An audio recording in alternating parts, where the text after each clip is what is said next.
Olá, turma, tudo bem? Chegamos à nossa última aula expositiva para finalizarmos esse semestre remotamente. Ainda teremos bate-papo com profissionais da área, gente que põe a mão na massa na composição visual, no jornalismo visual. Espero que vocês estejam gostando de conhecer essas experiências e faço sempre o lembrete, né? Tá gravado, vejam quando puderem. Essa última aula eu chamei de resumão porque tentei reunir mais alguns conceitos, mais alguns elementos que não podia deixar de mencionar e que, se fosse presencial, a gente faria a teoria fatiada na primeira metade da aula e depois seguiria com a parte prática. Não foi possível, então uma rápida passada mesmo. Claro que o melhor seria algo mais denso, algo com muita leitura, mas da forma que nós decidimos finalizar o semestre, como vocês concordaram, correndo contra o tempo, não seria o caso de jogar em cima de vocês uma carga teórica tão grande. Mas logo vem a parte 2, parte 3 da disciplina e dá para correr atrás, tá bom?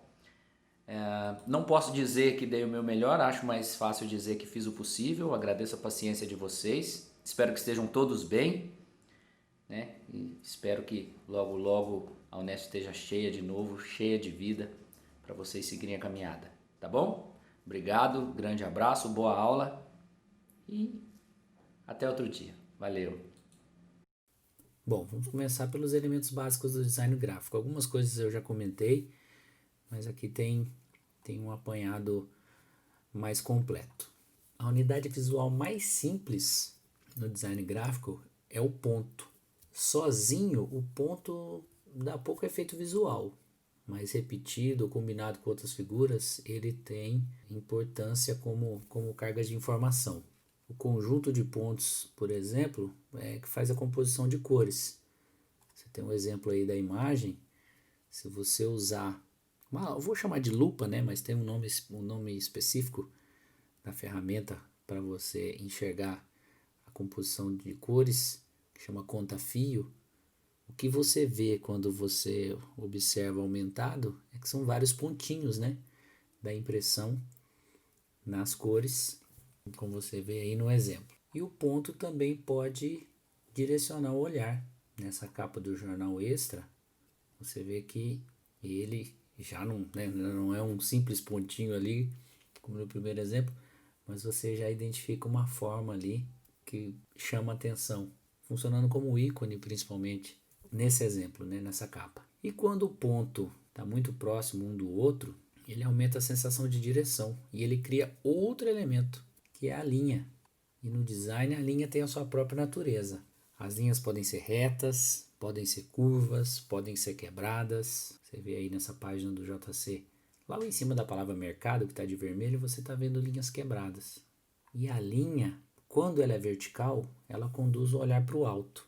E ela ressalta essa binaridade, né, do acima e do abaixo, mas conduzindo o olhar a princípio para o alto. E claro, a linha nesse layout com uma função de separação.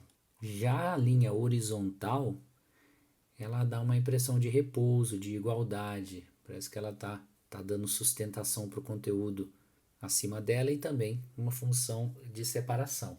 E as linhas curvas, elas são mais encontradas em designs mais arrojados, vamos dizer assim, em infográficos, no design de revistas, porque dá uma sensação de movimento. Ela funciona melhor quando você tem uma quebra de hierarquia na organização da página. E se os pontos formam as linhas descrevem uma forma ou diferentes formas. No design, as três formas mais básicas são o quadrado, e a gente pode entender também o retângulo na família do quadrado, né, quando os lados não são iguais, o triângulo e o círculo. Cada um possui suas características e tem significados distintos. Alguns significados por associação, outros por percepções psicológicas e fisiológicas. Quadrado, por exemplo, remete à retidão, elegância, acabamento. Já o triângulo remete à ação, conflito, tensão, e o círculo, a infinitude e a proteção. E as formas expressam direção. O quadrado gera direção horizontal ou vertical, que é a referência primária que a gente tem e que remete à estabilidade, a equilíbrio. O triângulo gera a diagonal, que provoca a sensação de ação, de instabilidade. E vejam nessa arte aí na tela, o próprio sentido dessas notas e dinheiro remete a movimento. Elas seguem um sentido que coincide com essa diagonal que nasce desse telhado, dessa casa da moeda, desse triângulo. E o círculo se refere às curvas, que são associadas à abrangência, à repetição, a ritmo. E de todos os elementos apresentados, o agrupamento deles em uma composição visual é guiado pelo grid. Nós já falamos sobre o grid anteriormente. O grid pode até parecer limitador para a criatividade, né, do designer, do diagramador, do jornalista visual, mas ele é fundamental para a precisão, para a ordem, para a clareza de um planejamento gráfico, sobretudo se nós estamos falando de uma produção industrial, né, de um grande volume e de algo que precisa, inclusive, correr contra o tempo, como a gente já viu conversando com colegas que trabalham ou trabalharam em jornais. Por quê? Como você já tem algo formatado, você já tem muitas questões definidas, você pode diagramar mais rapidamente. E aí você pode produzir conteúdo em maior quantidade para conseguir finalizar e tem a gráfica esperando e tem o leitor esperando. E vale nem só da parte gráfica, né? As notícias na internet, por exemplo, se tem que correr contra o tempo, assim que você tem a notícia, quanto antes vai para o ar, quanto antes você tem os cliques. E também na internet você tem um grid que te ajuda a compor, e aí todas as ferramentas que conversam, né, com esse grid te ajuda a compor a notícia. Tipos de grid. Nós temos o retangular, que é o que tem apenas uma coluna. Um exemplo são os livros. O grid de colunas, composto por 2 ou mais colunas, e é o que a gente pode chamar de layout simples. E o modular, que jornais e revistas usam muito porque ele permite variações. Ele respeita as referências, né, de largura de coluna principalmente, mas consegue passear pelos módulos para mexer no tamanho de uma foto, deixar uma coluna mais larga do que a outra, mas guardando proporções. E tem o grid hierárquico, que eu acabei de mencionar sobre sites, né? E é o mais usado em sites. Ele trabalha com módulos independentes, uma espécie de jogo de encaixe, né? Quem faz o desenvolvimento dessa página consegue trocar esses elementos de lugar também, se for o caso. Voltando ao grid numa página impressa, né, repassando os componentes desse grid, a margem, que delimita a área útil da página, né? Essa borda branca. Não posso falar necessariamente sem impressão, porque uma revista que tem o acabamento do refile, ela pode ir com a mancha de impressão até a borda da página, né, que a gente chama de sangra, porque depois vai ser cortado ali, vai ter um acabamento. A coluna, né, importante elemento do grid. As colunas são separadas pela calha, que a calha é formada por guias verticais que separam, portanto, as colunas. E a linha base, que são essas linhazinhas azuis aí, exemplificadas, que também podemos chamar de guias horizontais. Elas orientam o alinhamento, a separação entre título e texto, demarcar até onde vai um texto, onde ele finaliza, o espaço desse texto para o texto que está embaixo. E até agora nós falamos de elementos visuais, né? Mas e o texto? Então, vamos falar de tipografia. O termo vem do grego. Tipo é forma e, me desculpem a pronúncia, grafém é escrita. Então, é a arte, o processo de criação na composição de um texto. É a forma da escrita. E para o texto ser legível e visualmente envolvente, essa composição tipográfica faz toda a diferença. E faz diferença a escolha da fonte, o tamanho da fonte, porque isso vai ser determinante para as palavras se expressarem aos nossos olhos. texto impresso é o meio que nos permite adicionar tom, cor, caráter, intensidade, volume para a mensagem que queremos transmitir. Todas essas características estão vinculadas ao tipo de letra utilizado. E o tipo de letra é a fonte. E não existe fonte boa ou fonte ruim. Existe fonte apropriada ou inapropriada. A escolha tipográfica faz toda a diferença no tom que você quer dar uma mensagem escrita. No exemplo aí, qual é aquele que passa o recado de forma mais assertiva para vocês? Obviamente, o primeiro, o de cima. O pessoal usa muito, ficou muito popular a fonte Comic Sans, que é uma fonte que foi concebida para ser voltado para o público infantil, mas a gente vê cartão de visita de advogado com Comic Sans, a gente vê letreiro de restaurante com Comic Sans. As pessoas acabaram se apropriando na empolgação, né? Porque realmente tem um desenho bonito. Não é essa que está embaixo aí, é que eu me lembrei dela porque é realmente algo muito característico, né? Uma fonte que acabou ficando de um domínio público equivocado na maioria das vezes. E as fontes são classificadas, há vários tipos de classificação, mas a mais difundida é segundo a anatomia. 4 classificações: fonte sem serifa, com serifa, cursiva e símbolos. A serifa você pode identificar por essas bolinhas cinzas aí. Ela ajuda a manter a distância entre as letras e ao mesmo tempo liga as letras para formar uma palavra. E ela ajuda a diferenciar as letras também. Uma fonte sem serifa, por exemplo, não diferencia muito o I maiúsculo do L minúsculo. E é possível usar uma fonte sem serifa num texto corrido, num livro? Sim, tem várias famílias que têm textos harmoniosos sem serifa. Mas, via de regra, a fonte serifada ela é mais confortável para um grande volume de texto. A gente fala texto corrido, né? Ainda falando de fontes, falando de tipografia, é muito importante falar de legibilidade, que é a facilidade para discernir o tipo, o tom da forma com o fundo da página e a capacidade de distinguir as letras. Acompanha aí na imagem uma altura X muito pequena. A altura X é a altura, por exemplo, da letra X aí na imagem, ou da letra O. Ela não pode ser muito pequena, porque senão fica difícil de identificar as letras. Da mesma forma, se as hastes, e aí tem as hastes ascendentes, que é, por exemplo, a parte de cima da letra B, e as descendentes, que é a parte de baixo aí da letra P.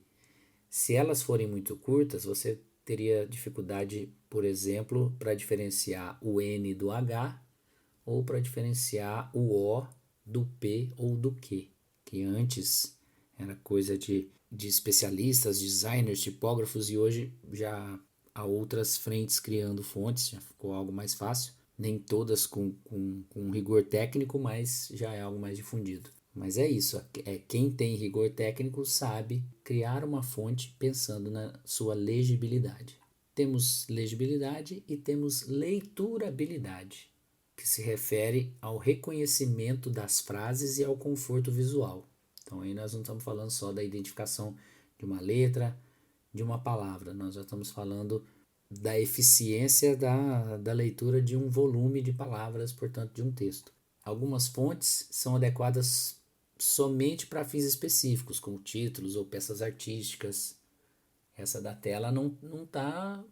Você não consegue imaginar ler um livro inteiro com essa fonte, por exemplo. Fontes que têm desenhos muito particulares, em texto corrido, acabam ficando pouco compreensíveis. Um texto só em maiúscula, que a gente chama de caixa alta, atrasa a leitura, ocupa 50% mais de espaço e funciona melhor em títulos. Não é apropriado para textos corridos. Para textos corridos é a caixa baixa, que é a letra minúscula. Claro que com o maiúsculo, a caixa alta, em início de frase, em nomes próprios, etc. Um texto só em maiúscula pode ser entendido como grosseiro, como um grito. E um texto composto folgadamente é cansativo para os olhos. As palavras não formam um conjunto, levam mais tempo para ser distinguidas. Ao mesmo tempo, e quando o espaçamento inadequado, quando um texto é composto de forma apertada, ele é mais difícil de ler. Nós já falamos de elementos básicos do design gráfico para a composição visual de uma página, já falamos de tipografia, e para tudo isso chegar no produto final. Bom, nada disso teria acontecido não fosse Gutenberg. Tem uma frase do Marshall McLuhan, que é um canadense, um dos grandes teóricos da comunicação no século XX, que resume bem, abre aspas. Quando Gutenberg inventou a impressão com os tipos móveis, estava descoberto o milagre da difusão de ideias. Gutenberg inventou o público. Vamos entender. O Johannes Gutenberg criou a impressão tipográfica no século XV. Antes dele já havia um tipo de prensa, né? De você ter as letras em relevo que marcavam o papel. Mas ele otimizou esse processo, principalmente em relação à reprodutibilidade. Quer dizer, produzir em maior escala, não ser uma coisa artesanal, mas você imprimir vários livros de um mesmo texto, por exemplo. Para entender melhor a invenção do Gutenberg, eu indico um vídeo do canal Dobra Espacial. O link está na descrição desse vídeo e também está no e-mail do envio dessa aula. Tem mais indicações de vídeo nas próximas telas. Bom, Gutenberg inventou os tipos móveis e isso facilitou o processo de impressão. O que é impressão? É a reprodução mecânica repetitiva de elementos visuais sobre suportes por meio de formas. No caso do que a gente conhece como produto impresso, o suporte é o papel e a forma é a matriz ou a chapa. Mas se a gente puxar para a nossa realidade, todo mundo com um celular na mão ou no computador, o suporte pode ser a tela e a forma são as ferramentas, os aplicativos, os softwares, as conexões. São os programas que imprimem, entre aspas, o conteúdo na tela. Não à toa, o termo page views, né, de visualizações de página, nas estatísticas também são chamados de impressões. Mas voltando ao papel, o papel que nós conhecemos hoje foi inventado na China no século II por um conselheiro da corte chinesa chamado Cai Lun.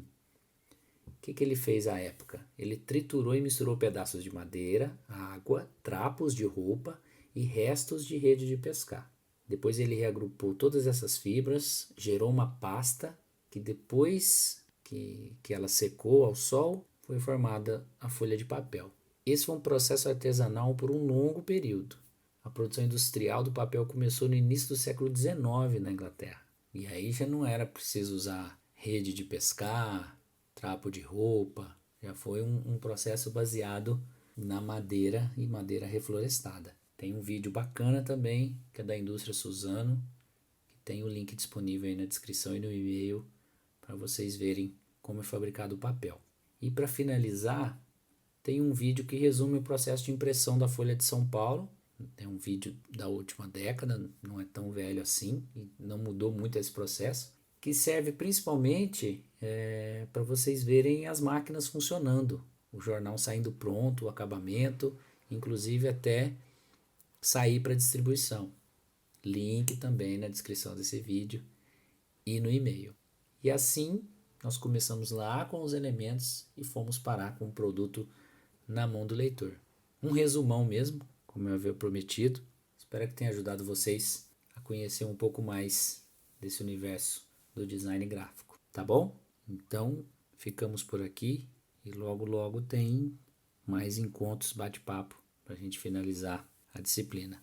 Grande abraço, fiquem bem, tchau, tchau.